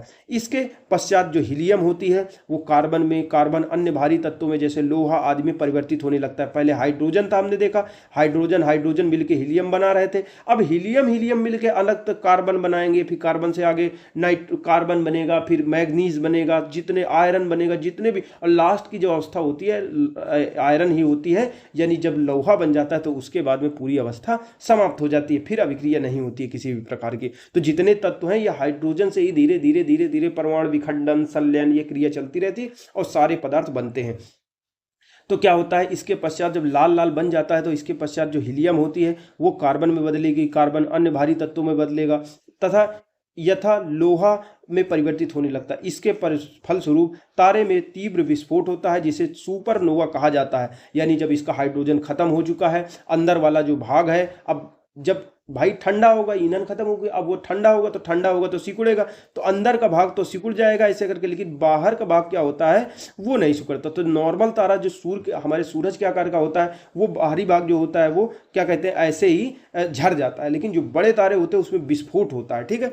तो जो हो रहा है, समझिए होता क्या है, इसके फलस्वरूप तारे में तीव्र विस्फोट होता है, जिसे सुपरनोवा कहते हैं। यानी सुपरनोवा विस्फोट की अवस्था है। रक्तदानव या सुपर रक्तदानव अवस्था में नोवा या सुपरनोवा विस्फोट के पश्चात तारा अपने आकार के अनुरूप मृत्यु की 3 दशाओं में या तो वो बन जाएगा बहुत, या तो वो कृष्ण वामन बन जाएगा। यानी कि जब बहुत हमारे सूरज के आकार का जो तारा होता है, मान लो टूट करके हमारे सूरज के आकार में बन गया या सूरज के आकार का तारा है, तो जब वो टूटेगा तो वो शांति से उसकी मृत्यु हो जाएगी, वो ब्लैक डॉर्फ बन जाएगा। डॉर्फ माने होता है बवना, यानी श्वेत वामन, कृष्ण वामन बन जाएगा, यानी काला काला होगा और टूट जाएगा। इसका बाहरी भाग तो ऐसे करके ऐसे था, अब अंदर का भाग ऐसे सिकुड़ रहा है क्योंकि ठंडा हो रहा है, तो बाहर का भाग ऐसे ही झड़ जाएगा। और ये छोटा, ये बड़ा पूरा भाग था, ये छोटा था, तो वामन माने इसीलिए ड्वार्फ कहा जाता है, बौना, तो श्वेत वामन बन जाएगा, ठीक है।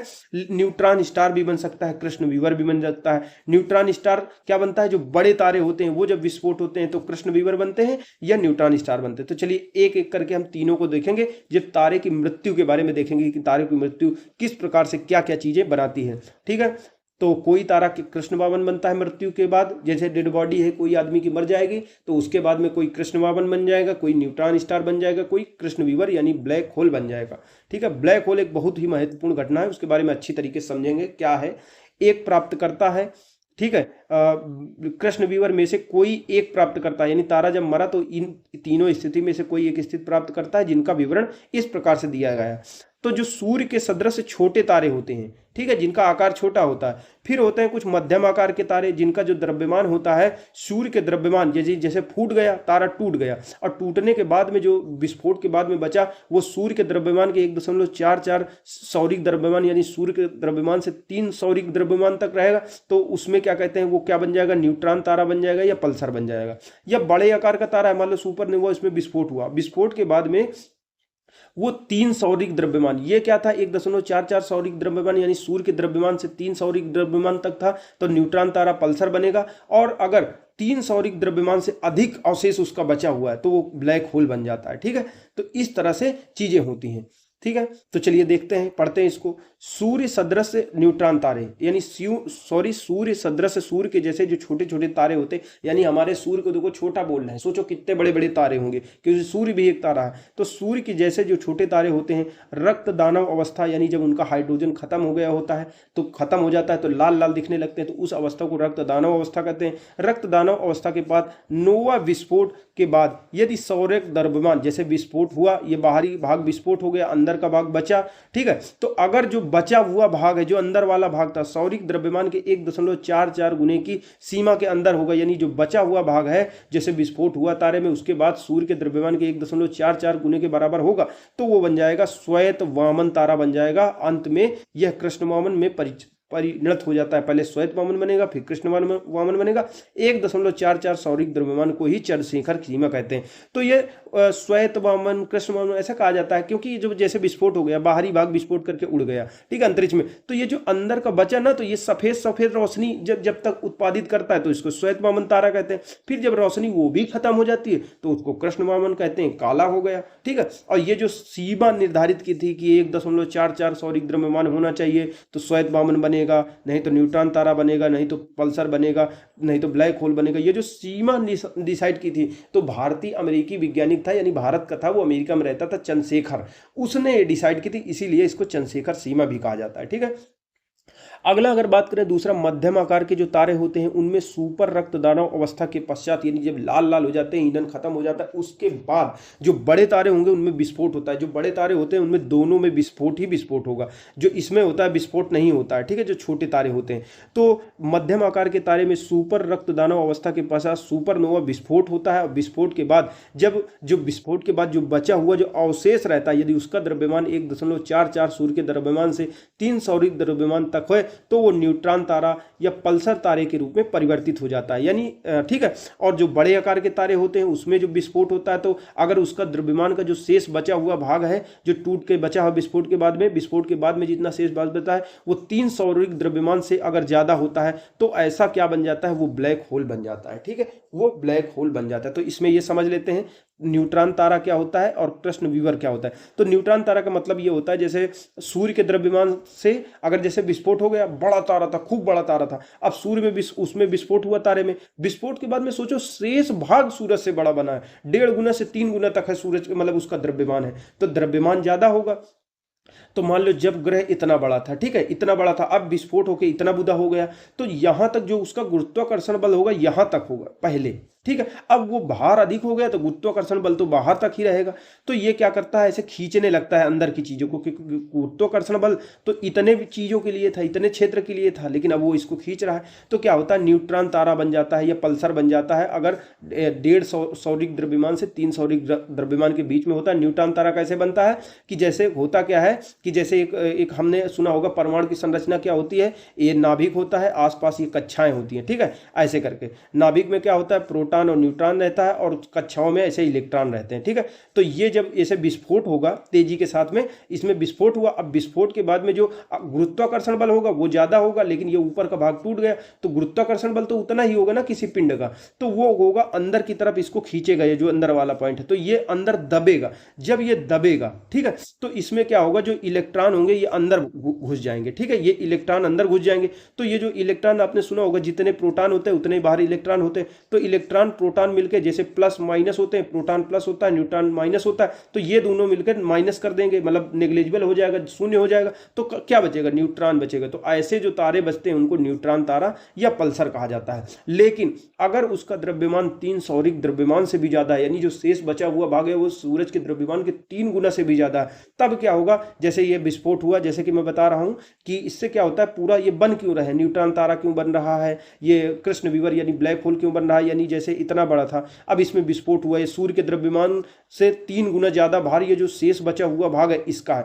अब यहां जब ये इतना बड़ा था, पूरा यहां तक था, तो गुरुत्वाकर्षण बल यहां से काम कर रहा होगा, तभी तो इसके बाहर वाले क्षेत्र को मतलब कि रोक के रखा। अब जब इतना भाग ये हो गया, विस्फोट से चला गया, तो ये जो बचा हुआ भाग है ये क्या होगा, इसमें गुरुत्वाकर्षण बल ज्यादा लगेगा, तो ये अंदर की ओर खींचेगा, जैसे ये अंदर की ओर ऐसे खींचेगा, ठीक है, ये अंदर की ओर, तो खींच के क्या होगा, ये एक पॉइंट में चला जाएगा, ठीक है, एक पॉइंट में, और इतने आसपास दूर तक इसके क्या होगा, गुरुत्वाकर्षण बल रहेगा। अब क्या होगा, ये अपने आसपास आने वाले प्रकाश को भी नहीं जाने देगा और काला काला दिखाई देगा, यानी अंतरिक्ष में इसकी फोटो ही नहीं आएगी, गोल गोल खाली आएगी, यानी यहाँ पे कोई तारा मरा है और उसके बाद में जो उसकी अवस्था बची थी, सूर्य के द्रव्यमान से 3 गुना मतलब उसका ज्यादा था, तो उसने इतना ज्यादा अपने आप को संकुचित कर लिया, सिकोड़ लिया है कि वो एक बिंदु के आकार में चला गया है, लेकिन उसका गुरुत्वाकर्षण आसपास के क्षेत्र में फैला हुआ है, और गुरुत्वाकर्षण इतना ज्यादा प्रभावशाली है कि वो आसपास के सारी क्षेत्रों को खा जाता है, अपने अंदर ले लेता है, प्रकाश को भी नहीं आने देता है, ठीक है।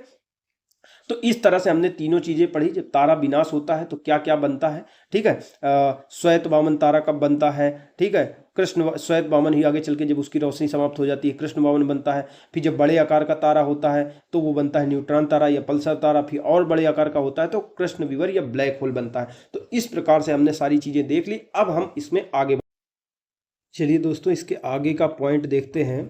आगे क्या कह रहा है, भारतीय अमेरिकी वैज्ञानिक यानी भारत मूल के थे, अमेरिका में रहने वाले थे, भौतिकविद सुब्रमण्यम चंद्रशेखर ने वर्ष 1931 में 1.44 सौरिक द्रव्यमान की वह सीमा निश्चित की थी। यानी इन्होंने बताया था जिसके अंदर के तारे अगर इतने द्रव्यमान के अंदर होंगे तो क्या तारे बनेंगे, श्वेत वामन बनेंगे, यानी उनकी मृत्यु बिल्कुल नॉर्मल होगी, विस्फोट वगैरह नहीं होगा।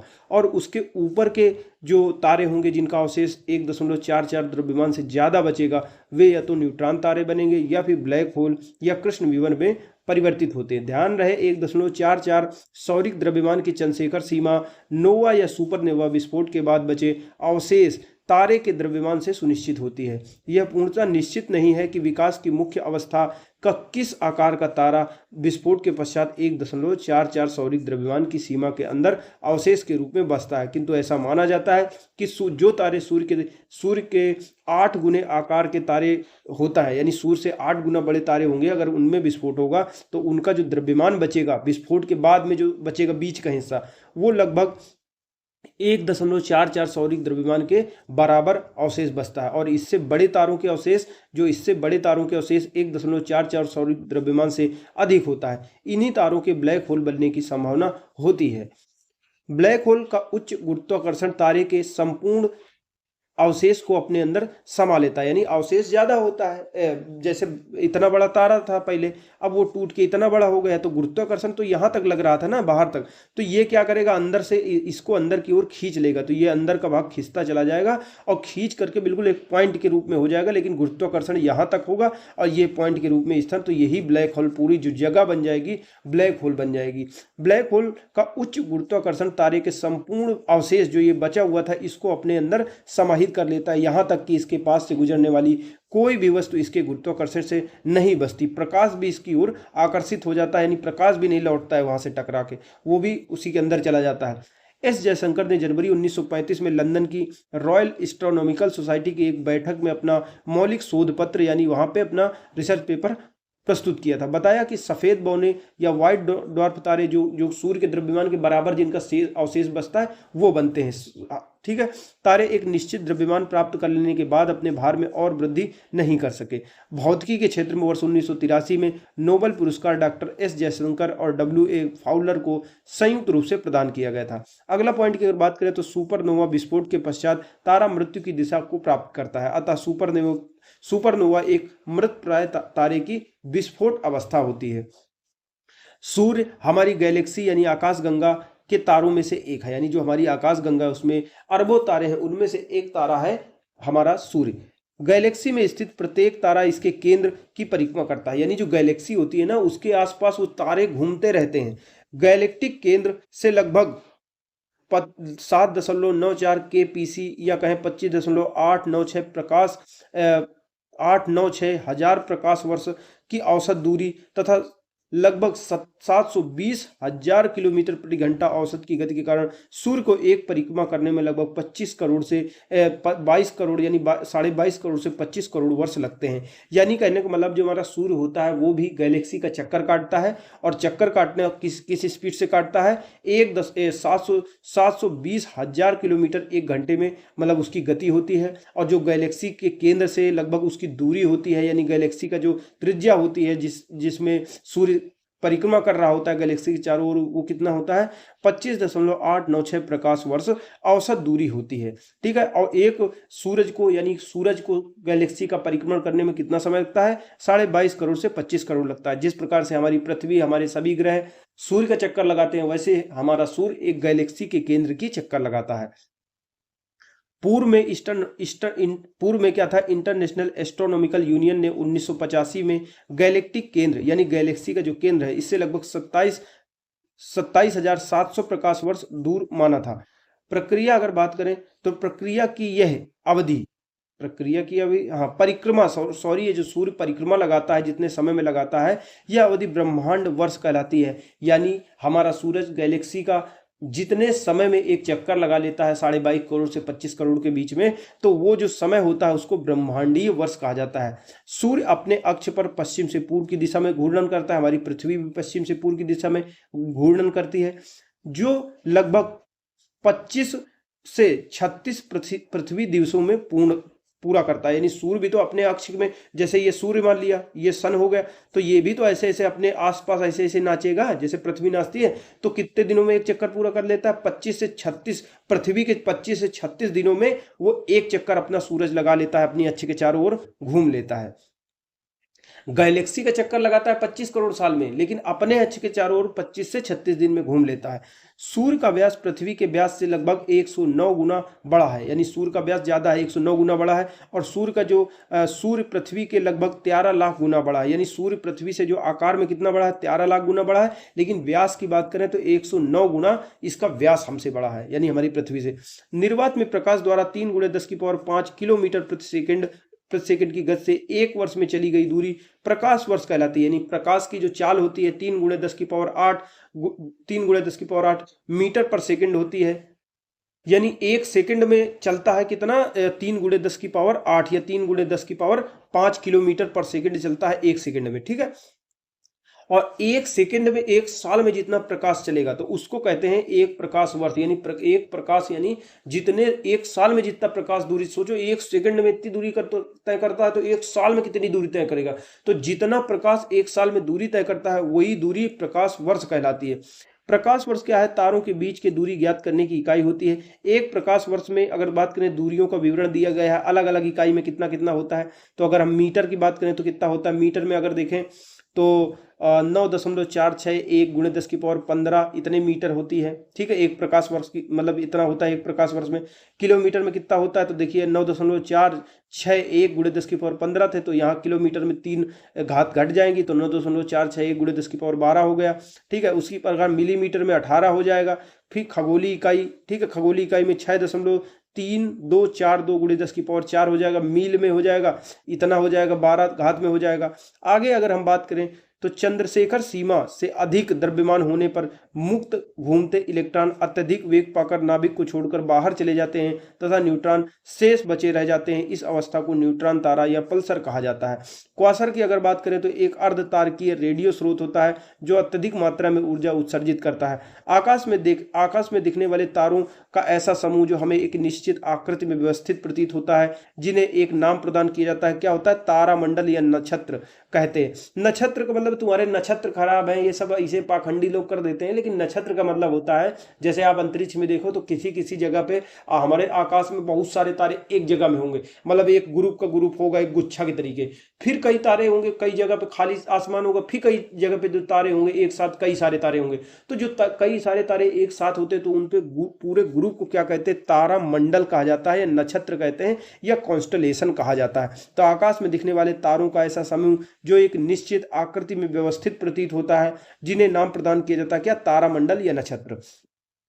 आगे अगर बात करें तो इंटरनेशनल एस्ट्रोनॉमिकल जो यूनियन है उसके अनुसार कुल 88 तारामंडल हैं। सप्तऋषि तारामंडल से ध्रुव तारे का संकेत प्राप्त होता है, यानी ध्रुव तारा सप्तऋषि ऐसे करके 7 तारे हैं, ऐसे ऐसे बने हुए हैं, मतलब कि उनसे ऐसे करके दिशा में ध्रुव तारा बैठता है। तो अगर ये पता चल गया तो ये भी पता चल जाता है, मतलब कहने का मतलब ये है। तो जो सप्तऋषि तारामंडल है, सप्तऋषि तारामंडल से ध्रुव तारे का संकेत प्राप्त होता है। ध्रुव तारा उत्तर दिशा में हमेशा चमकता है। ओरियन नेबुला हमारी आकाशगंगा के सबसे चमकीले तारों का समूह या तारकीय जन्म स्थली माना जाता है, यानी ये भी एक कॉन्स्टलेशन यानी तारों का समूह है हमारी आकाशगंगा में। कौन सा, ओरियन नेबुला आकाशगंगा में सबसे 4 चमकीले तारों का समूह है या तारकीय जन्मस्थली इसको कहा जाता है। अगला अगर हम पॉइंट की बात करें तो प्रोक्सिमा सेंचुरी सूर्य के बाद पृथ्वी का निकटतम तारा है, यानी सबसे निकट तो हमारी पृथ्वी के सूर्य है जो एक तारा है, उसके बाद सबसे निकटतम क्या है, प्रोक्सिमा सेंचुरी है। अगले पॉइंट की बात करें तो बीटल ग्यूज ओरियन तारा समूह दूसरा सबसे चमकीला तारा है। तो पहला कौन सा चमकीला तारा है, वो ओरियन नेबुला है। उसके बाद कौन सा चमकीला है, वो है बीटल ग्यूज है। यह पृथ्वी से 700 प्रकाश वर्ष की दूरी पर है। कौन सा, बीटल ग्यूज ओरियन, ये तारा समूह। 836 ईस्वी में सर जॉन हर्सेल ने इसकी बदलती चमक को देखा था। सूर्य के अतिरिक्त किसी तारे का खींचा जाने वाला यह पहला चित्र था, यानी तारे का चित्र ही खींच लो, यही बड़ी बात है। तारे क्या होते हैं, उत्तरी और दक्षिणी खगोलीय ध्रुवों के चारों ओर खगोलीय विषुवत रेखा के समानांतर चक्कर लगाते हुए दिखाई देते हैं। उत्तरी और दक्षिणी खगोलीय ध्रुव भौगोलिक उत्तरी और दक्षिणी ध्रुवों के ठीक ऊपर होते हैं, यानी जैसे हमारी ये पृथ्वी मान लो तो पृथ्वी का उत्तरी ध्रुव हो गया, दक्षिणी ध्रुव हो गया। तो जो हमारी आकाशगंगा होती है, जो ब्रह्मांड होता है पूरा, कहने का मतलब जो गैलेक्सी होती है, तो ब्रह्मांड होता है, इसका भी ध्रुव होता है। तो ये अंदर स्थित है, ऐसे बहुत सारे पृथ्वी की जगह ग्रह हैं, सूरज हैं, तो ये क्या होता है, इसी के लगभग समांतर होता है, और ऐसे ऐसे उसी की कक्षा में उसी की तरीके से नाचता है, ये कहा जा रहा है यहाँ पे। तो क्या होता है, उत्तरी और दक्षिणी खगोलीय ध्रुव भौगोलिक उत्तरी और दक्षिणी ध्रुवों के ठीक ऊपर ही होते हैं। खगोलीय विषुवत रेखा पृथ्वी की विषुवत रेखा के लगभग ऊपर और ध्रुवों के सदैव 90 डिग्री पर होती है। यह क्षितिज पर पूर्व और पश्चिम के बिंदुओं से अंतर रोध करती है। खगोलीय ध्रुवों से अंशों की जो संख्या है क्षितिज की विषुवत रेखा के अक्षांशों के बराबर होती है। अतः यदि कोई प्रेक्षक यानी ऑब्जर्वर कोई दूरबीन लेके बैठा हुआ है, तारों को क्षितिज से लंबवत उठते देखता है। क्षितिज का मतलब होता है जैसे ये हमारी पृथ्वी ऐसे करके दूर से दिखता है, तो अगर यहाँ से तारा ऐसे दिख रहा है तो इसका मतलब क्या है, जैसे यहाँ पे कोई बैठा हुआ इंसान दूरबीन लेकर और ऐसे करके देखता है पृथ्वी के आखिरी छोर के समुद्र के किनारे कहूँ पे बैठ, और तारा ऐसे करके ऐसे ऊपर की तरफ जा रहा है, तो इसका मतलब ये विषुवत रेखा पर बैठा हुआ ये कहा जा रहा है। ठीक है, तो चलिए देखते हैं, व्याख्या देखते हैं। यदि कोई प्रेक्षक तारों को क्षितिज से लंबवत उठते देखता है तो निश्चित ही वह विषुवत रेखा पर होगा।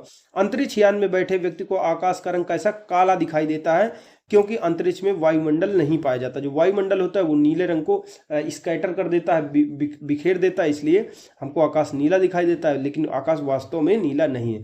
अब यहाँ पे थोड़ा ग्रहों से संबंधित कौन कौन सी जानकारी है, चलिए देख लेते हैं।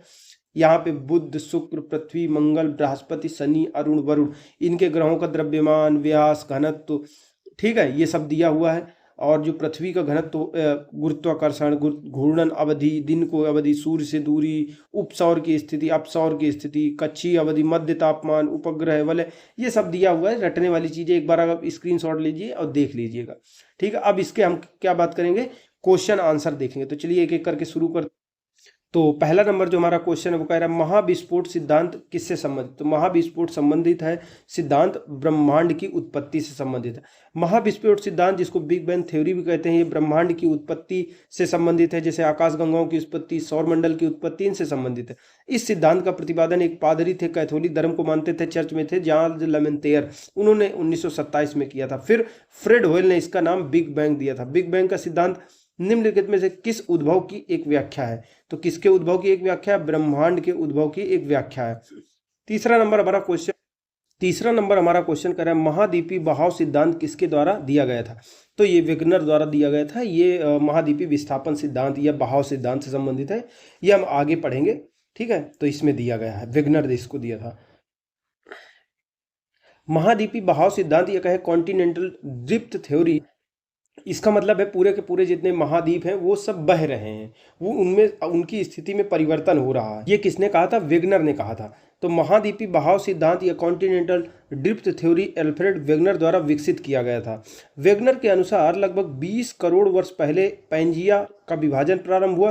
पैंजिया पहले दो बड़े महाद्वीपों में टूटा, एक लॉरेंसिया और गोंडवाना में, क्रमशः वो उत्तर और दक्षिण भूखंडों में विभक्त हुआ। इसके बाद लॉरेंसिया और गोंडवाना धीरे धीरे अनेक हिस्सों में बंट गए जो आज के महाद्वीप के रूप में होते हैं। यानी कहने का मतलब वेगनर ने एक सिद्धांत दिया था, ये बताया था जैसे हमारी पृथ्वी है तो पृथ्वी में पहले एक ही पिंड हुआ करता था, एक ही महाद्वीप था जिसका नाम था पैंजिया, ठीक है। आसपास क्या था? ये सागर यानी पानी भरा हुआ था, उसको कहते थे पैंथलासा, ठीक है। अब क्या हुआ, इसमें दो टुकड़ों में बट गया, नीचे वाला इधर की ओर आ गया, ऊपर की तरफ चला गया। तो ठीक है, ऊपर वाले को क्या कहा जा रहा है? ऊपर वाला जो भाग था उसको क्या कह रहे थे? लॉरेंसिया। ये लॉरेंसिया हो गया था, नीचे वाला भाग गोंडवाना था। और जो ऊपर वाला भाग था उससे टूटकर उत्तरी अमेरिका बना, फिर यूरोप बना, उसी से एशिया बना, ये सब चीज़ें बनी। नीचे वाले से दक्षिण अमेरिका बना, अफ्रीका बना, फिर उसके बाद में भारतीय उपमहाद्वीप बना, ऑस्ट्रेलिया बना, ये सभी चीज़ें बनी। तो यही इसमें कहा जा रहा है। चलिए व्याख्या देखते हैं आगे। व्याख्या क्या, अगला क्वेश्चन देखते हैं, चौथा नंबर। ये सब वेगनर वाले सिद्धांत हम बाद में देखेंगे। चौथा नंबर, आकाश गंगा या कहें मिल्की वे वर्गीकृत की गई है। तो आकाश गंगा को हम अपनी मिल्की वे कैसी है? सर्पिलाकार गैलेक्सी के रूप में है, ठीक है। गैलेक्सी अनेक आकार प्रकार के दृश्य होते हैं, मतलब कई तरीके की होती है। खगोलविद गैलेक्सी को तीन प्रकारों में विभाजित करते हैं। पहली एक होती है अंडाकार होती है, फिर सर्पिलाकार होती है, फिर अनियमित आकार की होती है। वर्ष 2005 में स्पिट्जर स्पेस टेलीस्कोप ने आकाशगंगा के आकार के बारे में जितनी भी पूर्व धारणाएं थी, हमारी जो आकाशगंगा है भ्रम थे, उनके विपरीत इस बात के स्पष्ट साक्ष्य पेश किए कि आकाशगंगा का आकार कैसा है। हमारी आकाशगंगा दंड सज्जित सर्पिलाकार है, यानी ऐसे ऐसे ऐसे करके जैसे देखा गया था ना। चलिए एक बार ये देख लेते हैं कैसा है। ये देखिए हमारी आकाशगंगा कैसी है, ये आकाशगंगा है, ठीक है। दंड सज्जित सर्पिलाकार इसको कहा जाता है। ये हमारी आकाशगंगा का मतलब दिया हुआ चित्र है, ठीक है। पांचवा नंबर क्वेश्चन कह रहा है हमारी आकाशगंगा के केंद्र की परिक्रमा करने में सूर्य को कितना समय लगता है? तो सूर्य लेता है लगभग 22 से 25 करोड़ साल आकाशगंगा के केंद्र का परिक्रमा करने में लेता है। तो गैलेक्टिक यानी केंद्र यानी गैलेक्सी का जो केंद्र है वो 7.94 kpc या 25,000 प्रकाश वर्ष की औसत दूरी पर है। जो हमारा सूर्य और गैलेक्सी का केंद्र, इसके बीच की दूरी कितनी है? 85 या 25,000 प्रकाश वर्ष दूर है। ये लगभग 700, जो हमारा सूर्य है 720,000 किलोमीटर प्रति घंटा की औसत गति के साथ में सूर्य क्या करता है? गैलेक्सी के केंद्र की परिक्रमा करता है और लगभग 22 करोड़ से 25 करोड़, लगभग एवरेज में 23 करोड़ का समय लेता है। इतना साल लगते हैं इसको। परिक्रमा की यह अवधि ब्रह्मांड वर्ष या कॉस्मिक ईयर कहलाती है। अगला 6वां नंबर क्वेश्चन है, तारे का रंग किसका सूचक होता है? तारे का रंग होता है उसके ताप का, यानी सबसे ज्यादा जो गर्मी होती है वो नीले रंग का तारा होगा, फिर पीले रंग का तारा होगा, जो सबसे कम गर्म होगा वो लाल रंग का तारा होगा। तो चलिए देखते हैं। नीला रंग का तारा सबसे गर्म होगा, वो 50,000 से 28,000 केल्विन उसका तापमान होगा। नीला सफ़ेद जो होगा वो 28,000 से 10,000 केल्विन होगा। सफ़ेद तारा 10,000 से 7,500 केल्विन। श्वेत पीला यानी सफ़ेद पीला थोड़ा सा होगा, 7,500 से 6,000 केल्विन के बीच में टेम्परेचर होगा। पीला पीला अगर दिखे तो 6,000 से 4900 केल्विन। नारंगी दिखे तो 4900 से 3500 केल्विन, और लाल दिखे तो सबसे कम होता है 3500 से 2,000 केल्विन उसका टेम्परेचर होगा।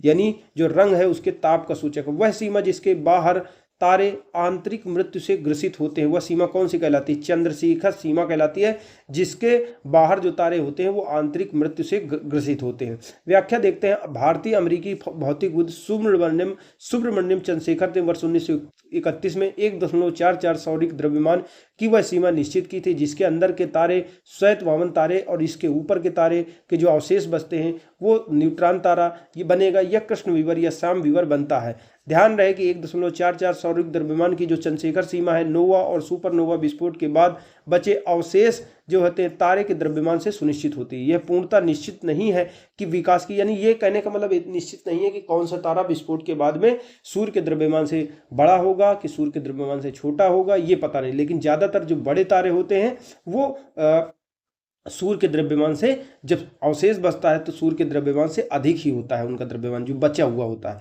अगर 20 से 30 गुना ज्यादा बढ़े हैं। अगला देखते हैं श्याम विवर या कृष्ण विवर क्या होते हैं, तो सिमट गया तारा होता है। 9 नंबर जो क्वेश्चन वो कह रहा है तारों के कारण घटित आकाशीय परिघटना कौन सी होती है, तो तारे के कारण ही तो कृष्ण विवर या ब्लैक होल बनते हैं। 10वां नंबर कृष्ण चिन्ह छिद्र सिद्धांत, यानी ब्लैक होल जो थ्योरी है, प्रिंसिपल है, सिद्धांत किसने प्रतिपादित किया था, चंद्रशेखर ने प्रतिपादित किया था, इन्हें नहीं बताया था। यानी एस चंद्रशेखर ने कृष्ण छिद्र सिद्धांत या ब्लैक होल सिद्धांत को प्रतिपादित किया था और इसकी जानकारी दी थी। 11वां नंबर ब्लैक होल की जानकारी सबसे पहले किसने दी, तो एस चंद्रशेखर ने दिया था। कथन और कारण वाला क्वेश्चन, कृष्ण छिद्र या कहें ब्लैक होल एक ऐसा खगोलीय अस्तित्व है जिसे दूरबीन से नहीं देखा जा सकता, क्योंकि प्रकाश को भी नहीं लौटने देता, तो कैसे आप देख सकते हो, क्योंकि कृष्ण छिद्र पर गुरुत्वीय क्षेत्र इतना प्रबल होता है कि प्रकाश को भी नहीं बच के निकलने देता है। तो दोनों कथन सही और सही व्याख्या भी हो रही है, ठीक है। अगला जो हमारा 13वां नंबर क्वेश्चन है, ब्लैक होल अंतरिक्ष में एक पिंड है जो किसी भी प्रकार के विकिरण या रेडिएशन को बाहर नहीं आने देता। इस गुण का कारण क्या होता है, इस गुण का कारण है इसका बहुत उच्च घनत्व, यानी ब्लैक होल में घनत्व बहुत ज्यादा होता है, ठीक है, बहुत अधिक गुरुत्वाकर्षण होता है, बहुत उच्च वहां पे घनत्व होता है पदार्थ। 14 नंबर क्वेश्चन हमारा क्या कह रहा है, सुपरनोवा क्या है, तो सुपरनोवा एक मृत प्राय तारा होता है जो बिल्कुल मरने की अवस्था पे होता है, ठीक है। सुपरनोवा विस्फोट के पश्चात तारा मृत्यु की दशा को प्राप्त करता है। सुपरनोवा एक मृत प्राय तारे की विस्फोट अवस्था होती है। 15 नंबर, हमारे अंतरिक्ष में कितने तारामंडल है, तो हमारे अंतरिक्ष में 88 तारामंडल है, ये ध्यान रखिएगा, ठीक, 88 तारामंडल है, जिसमें अधिकांश जो है दक्षिणी गोलार्ध में स्थित है, यानी 88 तारामंडल है और सबसे ज्यादा हमारे कहाँ पे है, दक्षिणी गोलार्ध में। 16 नंबर क्वेश्चन कर रहे हैं, निम्नलिखित में कौन सी खगोलीय वस्तु नहीं है, तो खगोलीय वस्तु पल्सर है, भंगुर तारा, आप देखते हैं कौन सी नहीं है हमारी अंतर, ये कृष्ण मास्टर नहीं है, कृष्ण विवर होता है, कृष्ण मास्टर कुछ वस्तु नहीं होती है, ठीक है। व्याख्या देख लेते हैं, कृष्ण मास्टर खगोलीय वस्तु नहीं होती है, जबकि कृष्ण विवर या ब्लैक होल की बात करें तो ये खगोलीय वस्तु होती है। क्वासर की बात करें तो यह अर्ध तारकीय या तारकीय यानी तारे जैसा कुछ कुछ हल्का सा रेडियो स्रोत होता है, यानी क्वासी स्टेलर रेडियो सोर्स होता है जो पृथ्वी से 13 अरब प्रकाश वर्ष की दूरी पर स्थित है। क्या कौसर या कहें अर्ध तारा यानी तारे जैसी कुछ थोड़ी सी विशेषता वाला, कुछ इससे भी अधिक दूरी पर स्थित होते हैं। क्या कौसर यानी 13 अरब प्रकाश वर्ष से भी कुछ दूर होते हैं। ये प्रकाश उत्सर्जित करते हैं और इनसे आने वाली जो रेडियो तरंगों से इनकी जानकारी प्राप्त की जाती है। इसी प्रकार पल्सर एक खगोलीय पिंड होता है जो स्पंदन के रूप में नियमित अंतराल पर रेडियो तरंगे उत्सर्जित करता है, यानी पल्सर रेडियो तरंगे उत्सर्जित करता है नियमित रूप से। अगला अगर 17 नंबर क्वेश्चन की बात करें तो 17 नंबर, निम्नांकित में से कौन अंतरिक्ष में नहीं पाया जाता, तो ब्रिटल स्टार अंतरिक्ष में नहीं पाया जाता। ब्रिटल स्टार क्या होता है, एक प्रकार का जीव होता है। ब्रिटल स्टार एनिमिलिया जगत का है और इकाइनोडर्मिटा संघ के अंतर्गत आता है और ओफिओरोइडिया इस वर्ग से आता है। समुद्री जीव स्टार फिश के समान होता है, तो इसलिए ये अलग है, बाकी एक जैसे। एक निश्चित आकृति में व्यवस्थित तारों का समूह क्या कहलाता है, नक्षत्र या कॉन्स्टिलेशन कहा जाता है, ठीक है, जो तारामंडल जिसको कहते हैं। और इसी को हमारे यहाँ पे कुछ लोग मतलब जैसे पाखंडी टाइप में होते हैं, वो कहते हैं ई नहीं ठीक, तुम्हारे नक्षत्र खराब नहीं है, तुम्हारा तारामंडल ठीक नहीं है, ठीक है। चलिए आगे देखते हैं 19 नंबर, हबल अंतरिक्ष टेलीस्कोप जो अमेरिका ने भेजा था, पहली बार एक दूरस्थ तारे के सतह की छाया भेजी थी। तारे का नाम क्या है, बीटलग्यूस का भेजा था। पहली बार मतलब एक दूर स्थित तारा था, उसकी छाया भेजी थी या कहीं चित्र भेजा था, बीटलग्यूस था। ये क्या था, बीटलग्यूस देखते हैं। बीटलग्यूस ओरियन तारा समूह का सबसे चमकीले तारों में से एक है। बीटलग्यूस तारा समूह यह पृथ्वी से 700 प्रकाश वर्ष की दूरी पर है। ये जो तारा समूह है बीटलग्यूस, ये सबसे समीप है, कितना प्रकाश वर्ष है, सबसे चमकीले तारों में से एक है, 700 प्रकाश वर्ष की दूरी पर। 1836 ईस्वी में सर जाल हर्शेल ने इसकी बदलती चमक को देखा और सूर्य के अतिरिक्त किसी तारे का खींचा जाने वाला यह प्रथम चित्र था। अगला जो हमारा 20 नंबर क्वेश्चन है वो क्या कह रहा है, निम्नलिखित कथनों पर विचार कीजिए। देखते हैं, विचार करते हैं। इन कथनों में से 1 और 2 सही है, देखते हैं 1 और 2 सही है। पृथ्वी और सूर्य के बीच पृथ्वी और सूर्य के बीचों बीच स्थित अंतरिक्ष यान में बैठे व्यक्ति को क्या है, आकाश काला दिखाई देता है। क्योंकि जो हमारा वायुमंडल होता है, वायुमंडल जो होता है नीले प्रकाश को अपने में अवशोषित कर लेता है, तो आकाश और जल पूरा नीला नीला दिखाई देता है। लेकिन अंतरिक्ष में चले जाओगे तो आकाश काला स्याह दिखाई देगा और वहां से तारे टिमटिमाते हुए प्रतीत नहीं होंगे। क्यों?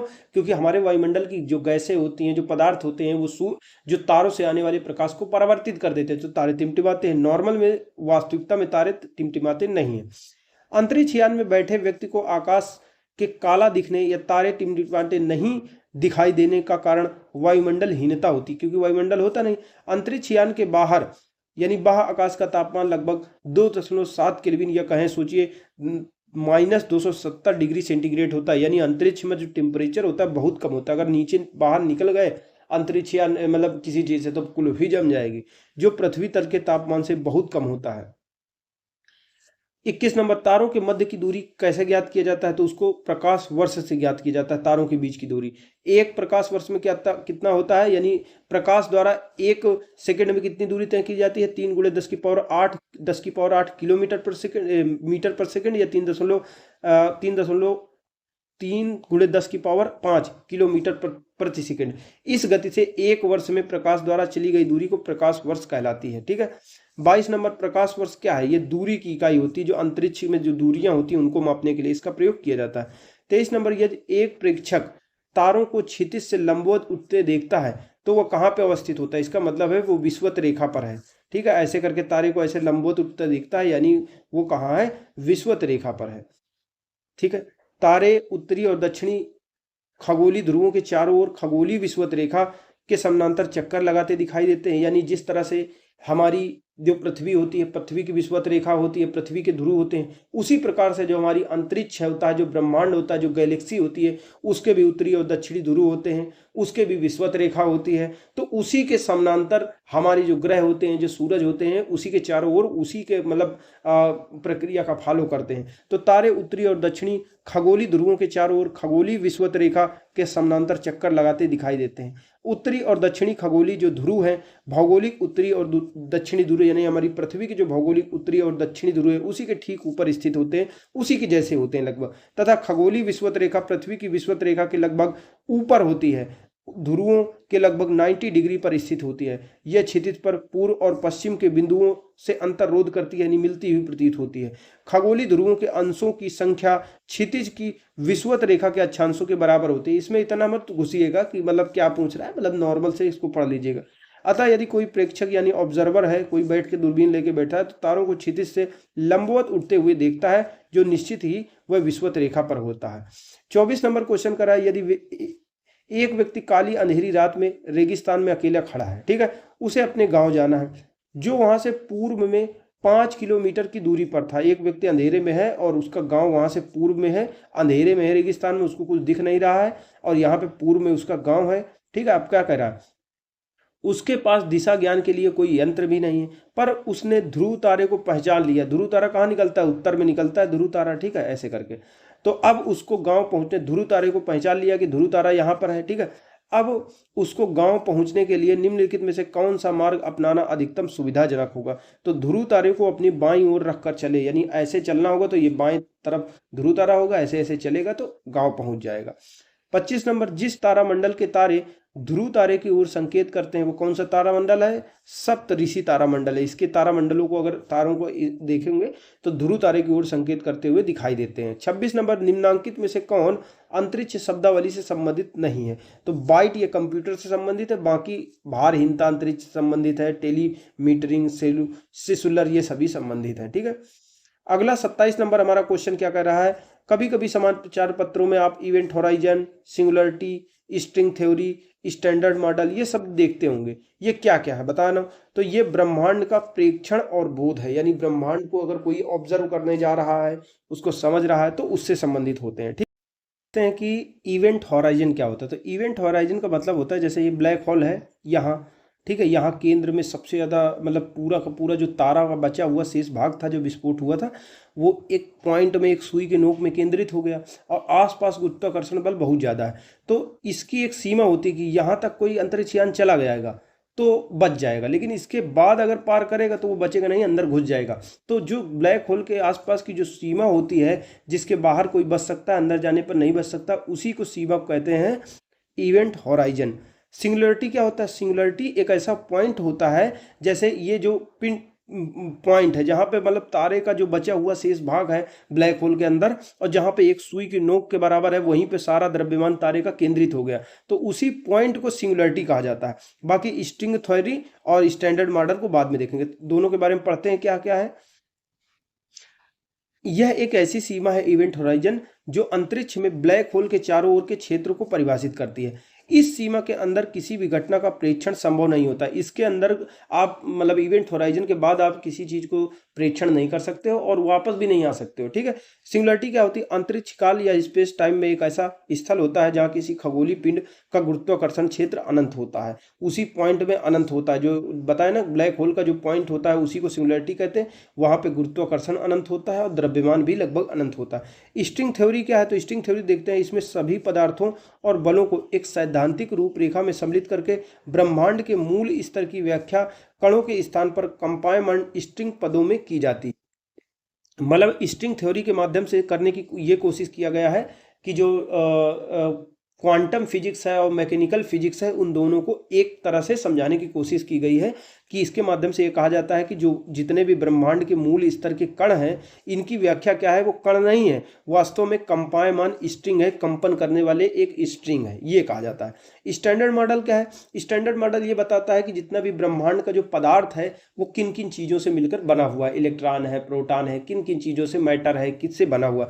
स्टैंडर्ड मॉडल कण भौतिकी का स्टैंडर्ड मॉडल एक ऐसा सिद्धांत है जिसमें ब्रह्मांड में 4 ज्ञात मूल बलों में से 3 विद्युत चुंबकीय बल, दुर्बल बल, प्रबल बल, इनकी व्याख्या की जाती है और सभी ज्ञात मूल कणों का वर्गीकरण किया जाता है कि स्टैंडर्ड मॉडल में किन किन मूल कण कौन कौन से हैं, कौन कौन से बल हैं जिसकी वजह से हमारा ब्रह्मांड बना है, यानी ब्रह्मांड के ज्ञात मूल बल कौन कौन से हैं। अगला जो हमारा 28 नंबर क्वेश्चन है वो क्या कह रहा है? पूछ रहा है निम्नलिखित में से कौन एक समय का प्राकृतिक इकाई नहीं है? तो समय की प्राकृतिक इकाई कौन सी नहीं है?